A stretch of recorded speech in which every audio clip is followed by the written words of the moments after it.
Good evening, everyone. I'm Riley King, and the White House had another press briefing today.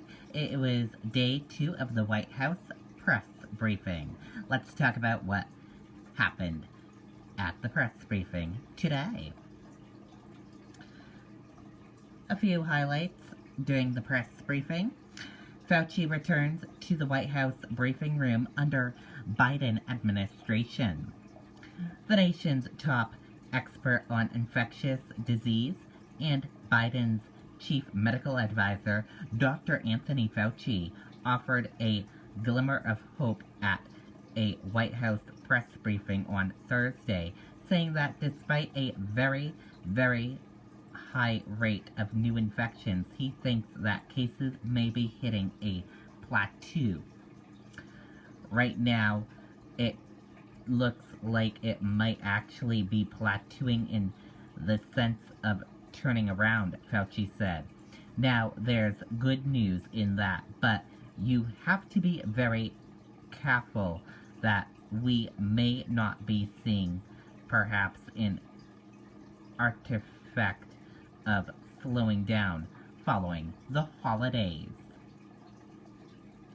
Fauci also said he felt like he had deja vu as around this time last year he was talking about the accelerating of cases in late winter into early spring. Fauci's presence at the White House marks a return from a months-long absence after Trump soared on Fauci for not hearing to Trump's false claims about the pandemic, including frequently reputation that the virus would simply go away. Fauci says it's elaborating to discuss facts behind coronavirus without fear of repercussion. In a Thursday press conference addressing the Biden administration's response to COVID-19, the president's chief medical advisor, Dr. Anthony Fauci, said there were aspects of former President Donald Trump's response to the pandemic that were not based on scientific facts. I don't want to be going back, over history, but it is very clear that there were things that were said, be it regarding things like hydroxychloroquine and other things like that, that was uncomfortable because they were not based on scientific facts, Fauci told reporters. I can tell you, I take no pleasure at all being in a situation of contradicting the president. So it was really something that you didn't feel that you could actually say something that wouldn't be any repercussion about it. The idea that you can get here and talk about what you know, what the evidence and what the science is, and know that it let the science speak. It is something of libertarian feeling, he added.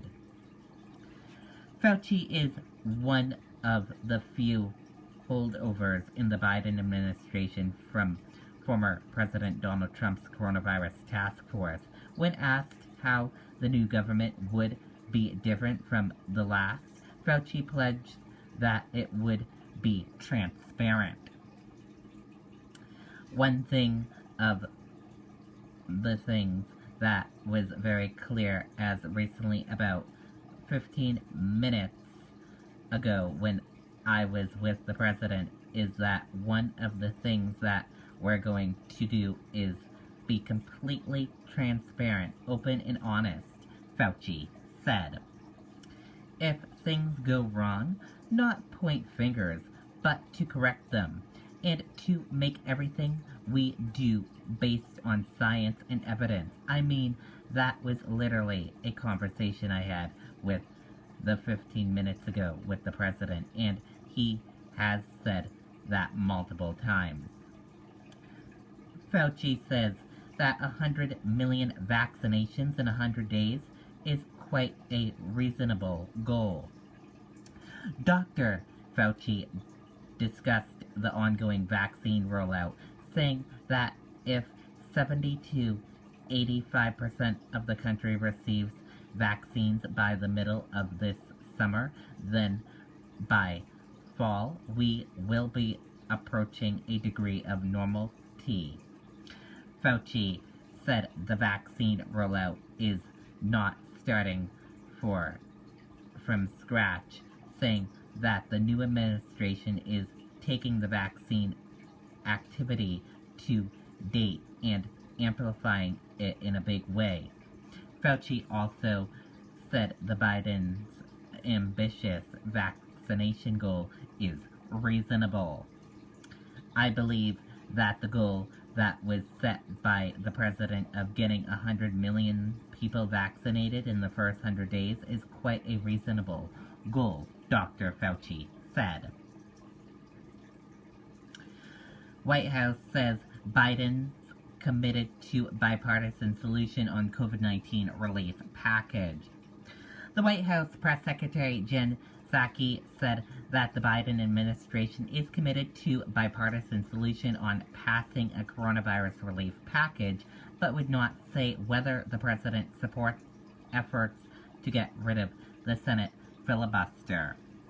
Biden was involved even before yesterday, having conversations with members of both parties, picking up the phone and having those conversations. He saw, of course, members of both parties. He invited leaders from both parties to join him at church.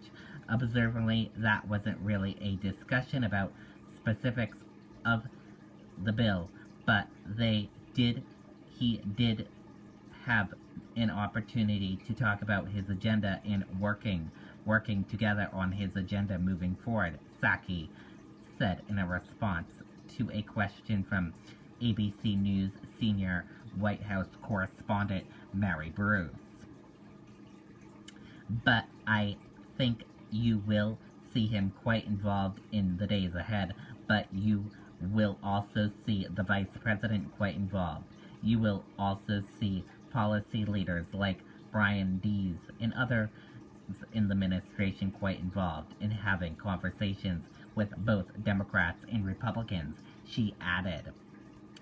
Despite being pressed by reporters on whether the president would support Senate Democrats removing the filibuster in an attempt to pass additional legislation if Republicans refuse to block the administration's efforts, Psaki refused to say. The president has been clear he wants to work with members of both parties and find bipartisan paths forward, and I don't have any more conversations to read out for you at this point in time, Psaki said. And that is a highlight of what happened in day 2 of the White House briefing. And thank you for watching this evening news report right here on the Riley King Network. I hope you all have a great rest of your evening, and I'll see you back here later on this evening for a newscast. Good night and goodbye, everyone.